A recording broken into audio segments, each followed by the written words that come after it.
ఇక్కడ రాజమండ్రిలో ఇది ప్రతి సంవత్సరం కూడా ఇక్కడ విశేషంగా అలంకరిస్తూ ఉంటారు. పూర్తిగా ఆకృతుల్ని తయారు చేస్తూ ఉంటారు, గణపతి ఆకృతుల్ని.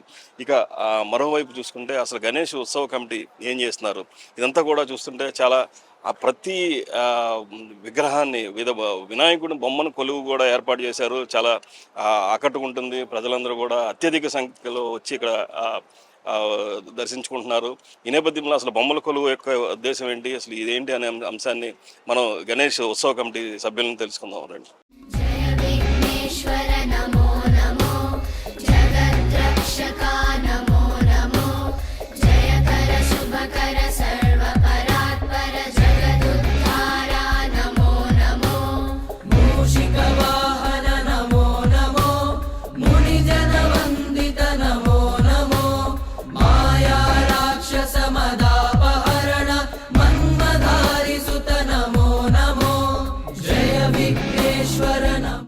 గణేష్ ఉత్సవ కమిటీ అధ్యక్షురాలు, సంఘ సేవకురాలు, ప్రముఖ సంఘ సేవకురాలు జక్కంపూడి విజయలక్ష్మి గారు.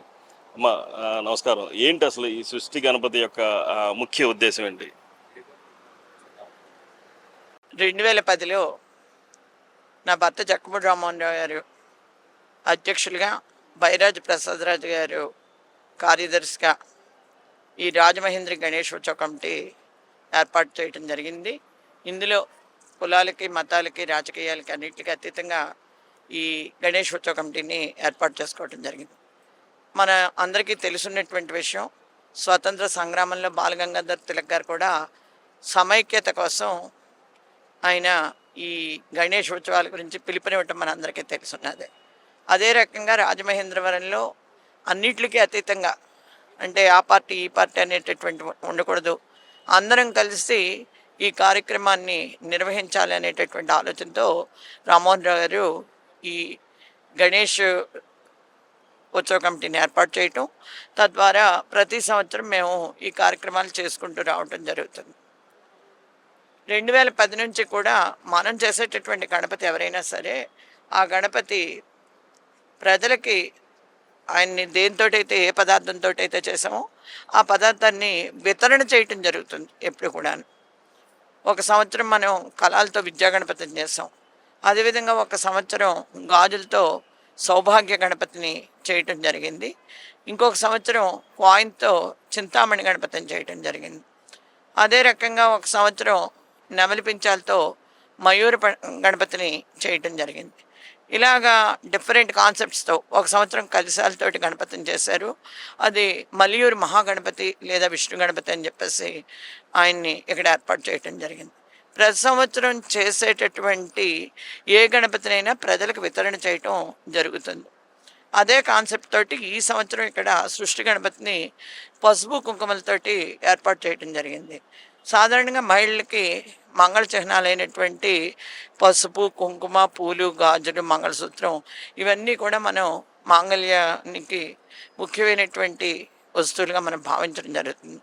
అందుచేత ఈ సంవత్సరం ప్రతి ఒక్కరూ సంతోషంగా ఉండాలనేటటువంటి ఆలోచనతో ఈ పసుపు కుంకుమతో గణపతిని ఏర్పాటు చేసి అది అందరికీ కూడా వితరణ చేయాలి. ప్రతి కుటుంబం సంతోషంగా ఉండాలి. ఇక్కడ నుంచి ఈ గణేష్ యొక్క ఏదైతే ఆయన నుంచి మనం ఆయన తయారు చేసుకొచ్చామో ఆ పదార్థం ప్రతి ఇంటికి చేరాలి అనేటటువంటి ఆలోచనతో చేయటం జరిగింది.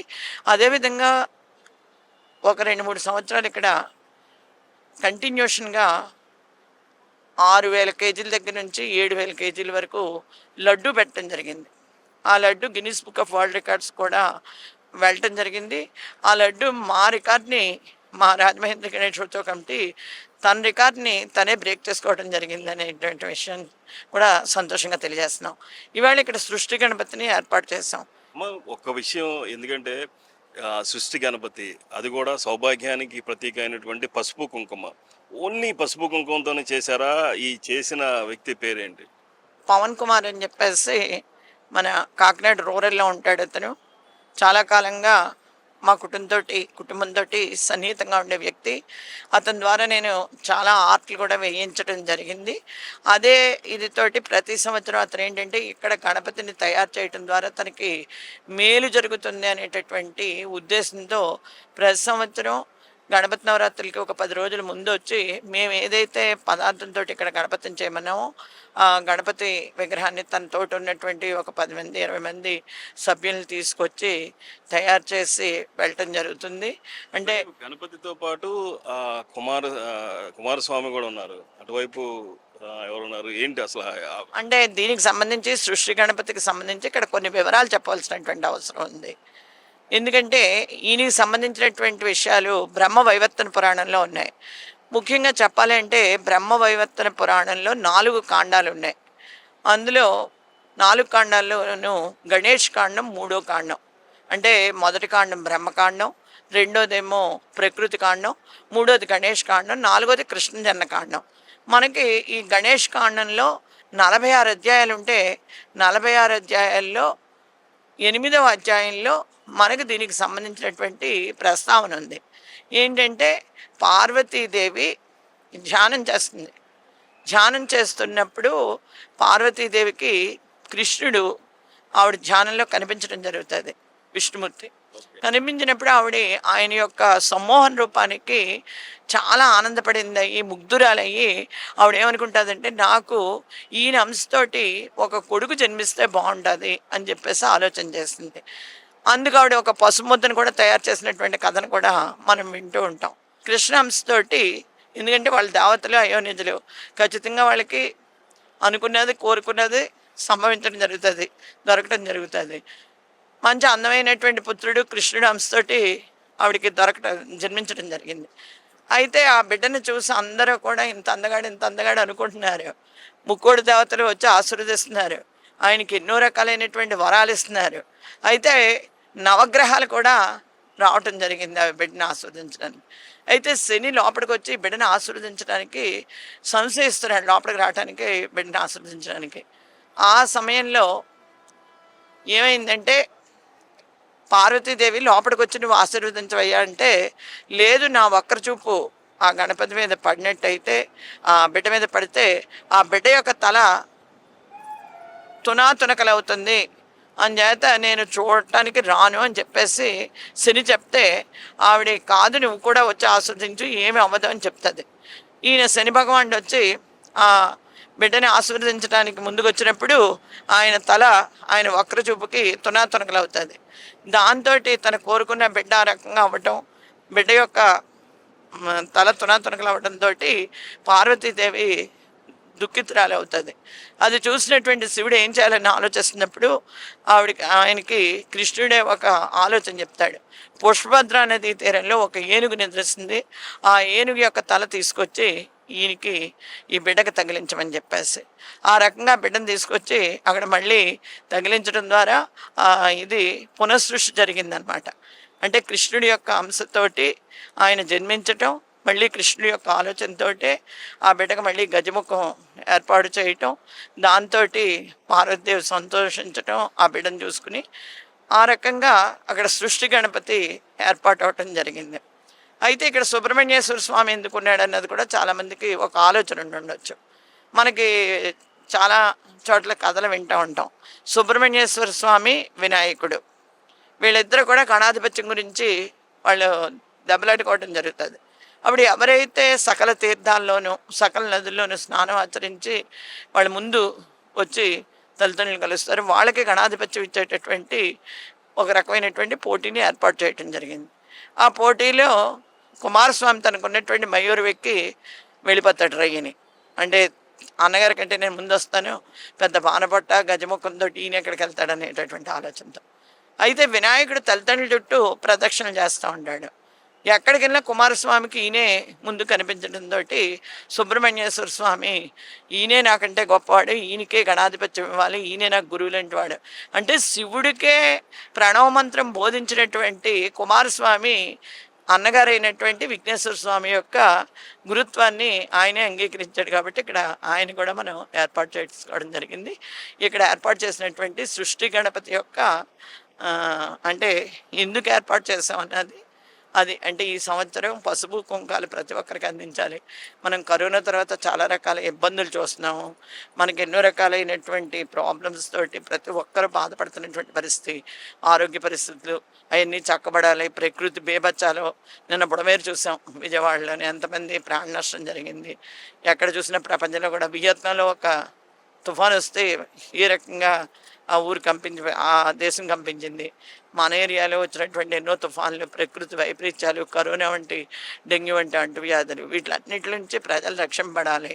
ఆయన వల్ల చల్లగా ఉండాలి ఈ సృష్టి అన్నది సృష్టి గణపతిని ఏర్పాటు చేయడం ద్వారా మేము కోరుకుంటున్నాం. ప్రతి విగ్రహంలోనూ వినాయకుడు ఉన్నారు. ఇంచుమించుగా ఎన్ని విగ్రహాలు నాకు తెలియదు కానీ మీరే చెప్పాలి. ఎట్లా ఇన్ని విగ్రహాలను ఎలా సేకరించారు? ఇలా ఈ వివిధ ఆకృతుల్లో కనబడుతున్నారు ఈ గణనాథుడు.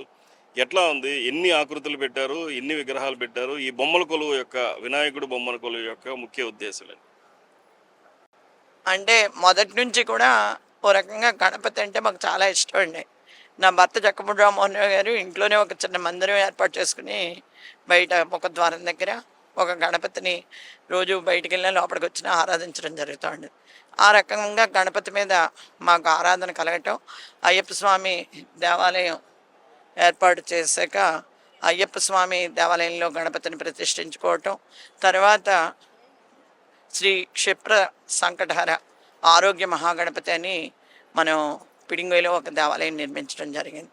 అయితే మన ఆలోచన ఏంటంటే ఎక్కడ చూసినా గణపతి కనిపించాలి. అనంతరూపుడైన ఆయన యొక్క రూపాలు ప్రతి ఒక్క చోట కనిపించాలి అనేటటువంటి ఆలోచనతోటి మనం ఈ గణపతి యొక్క రూపాలని సేకరించుకోవడం జరిగిందనమాట. ఇవి కాంచీపురం, మధురై, చెన్నై, బెంగళూరు, కోయంబత్తూరు, కోయంబేడు ఇలాగా వివిధ ప్రాంతాల నుంచి తెప్పించడం జరిగింది. అంటే మనం ఏదో ఒక రూపం రెగ్యులర్గా చూస్తాం, ఒక బాల గణపతి గానో తరుణ గణపతి గానో. అయితే ఇందులో ఉన్నటువంటి 1-2 గణపతులు కార్టూన్ గణపతులు అయ్యి ఉండవచ్చు, కానీ మిగతా అన్నిటికీ కూడా ప్రత్యేకత ఉంది. అవన్నీ కూడా మనం ఇక్కడ ఏర్పాటు చేసి ప్రతి విగ్రహం కూడా పురాణాలతో సంబంధం పెట్టుకునే ఏర్పాటు చేస్తాం. అంతే తప్ప ఏదో పేరు పెట్టేసి అదేదో బొమ్మ కనిపించింది కదా అని పేరు పెట్టేటటువంటి పరిస్థితి మనం చెయ్యం. బ్రహ్మవైవర్తన పురాణానికి సంబంధించి వాళ్ళు మనం ఇక్కడ సృష్టి గణపతిని ఏర్పాటు చేసుకున్నాం. అలాగే గాజుల గణపతి, సౌభాగ్య గణపతిని ఏర్పాటు చేస్తామంటే ముద్గల పురాణం ప్రకారం. అలా ప్రతిదానికి మనం బ్రహ్మ పురాణాన్ని, వాయు పురాణాన్ని ఇలా పరిగణలోకి తీసుకుని మాత్రమే మనం ఈ గణపతుల్ని ఇక్కడ ఆవిష్కరించడం జరుగుతుందని చెప్పేసి తెలియజేసుకున్నాం. అంటే ఎవరికి తెలియని 1-2 పేర్లు చెప్పండి అమ్మా. వినాయకుళ్ళు సాధారణంగా నాకే చాలా వరకు కొన్ని పేర్లు తెలియదు. జనాలకి ఎవరికి తెలియని పేర్లు వినాయకుడు ప్రతిరూపాలు చెప్పండి అమ్మా. ఇక్కడ మొత్తం ఎన్ని విగ్రహాలు అది కూడా? ఇక్కడ 64 కాన్సెప్ట్స్ పెట్టామండి. అంటే ప్రతి కాన్సెప్ట్ కూడా ఏదో ఒక రకమైనటువంటి ఒక సందేశాన్ని ఇచ్చేటటువంటి కాన్సెప్టే. ఫర్ ఎగ్జాంపుల్ ఒక చిన్న గణపతి రూపం ఇక్కడ చూద్దాం.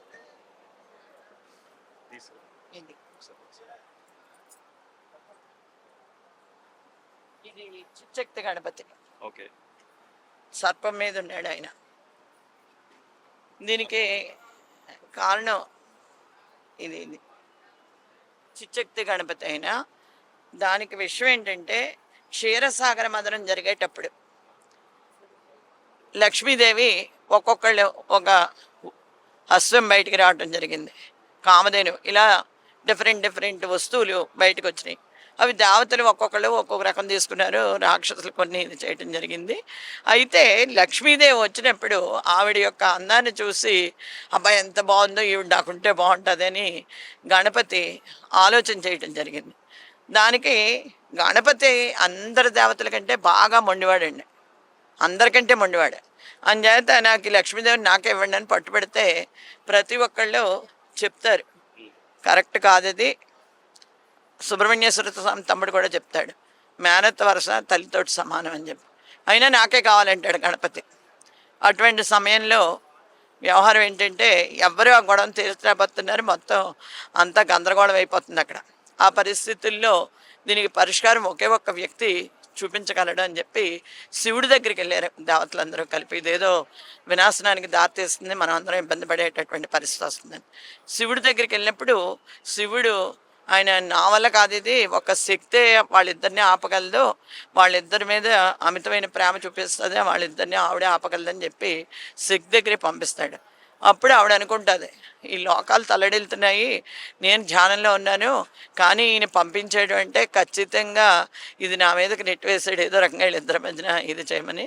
అప్పుడు ఆవిడ, నేను నీకేమవుతాను ఇవన్నీ చెప్పుకొచ్చి తల్లి వరసలన్నీ, వావి వరసలన్నీ ప్రముఖంగా కావాల్సినవి కదా, తల్లి వరస, అక్క వరస, చెల్లి వరస అని. ఆ వరసలన్నీ చెప్పి అక్కడ గణపతిని శాంతింపపరిచి, ఆవిడ సుబ్రహ్మణ్యేశ్వరుడు ఆయన దెబ్బలాడుకోకుండా అక్కడికి వచ్చి ఆ ప్లేస్కి, నా కొడుకులు ఇద్దరు దెబ్బలాడుకుంటున్నారని, ఇద్దరు కొడుకుల మధ్యన గొడవ జరుగుతుంటే తల్లి ఓర్చుకోలేదురా బాబు అని చెప్పి వాళ్ళిద్దరి మధ్యన ఆ వైరం తీర్చి, లక్ష్మీదేవి నీకు కాదు విష్ణుమూర్తికే చెందుతుందని ఆవిడ విడదీసింది ఆ గొడవని. ఈయన సుబ్రహ్మణ్యేశ్వర స్వామి వినాయకుడు. అదే రకంగా ఈ ఈ విగ్రహం చూసారనుకోండి, భోజన ప్రియుడైన మన అందరికీ తెలుసు, మోదక ప్రియుడని చెప్పేసి చెప్పుకుంటున్నాం. అలాగే ఆ రోజున ఉండ్రాళ్ళు, కొడువులు, క్షీరాన్నం ఇవన్నీ మనం గుడాన్నం ఇవన్నీ పెడతాం. అందుచేత ఆ విగ్రహం కాన్సెప్ట్ అది, మోదక ప్రియుడు అన్నది. ఆయన వాహనం చూసాం, ఎలుక. ఈ సృష్టిలో ప్రతి వస్తువు, ప్రతి జీవి కూడా విలువైందని చెప్పేసి చెప్పడానికి ఉపయోగించేది.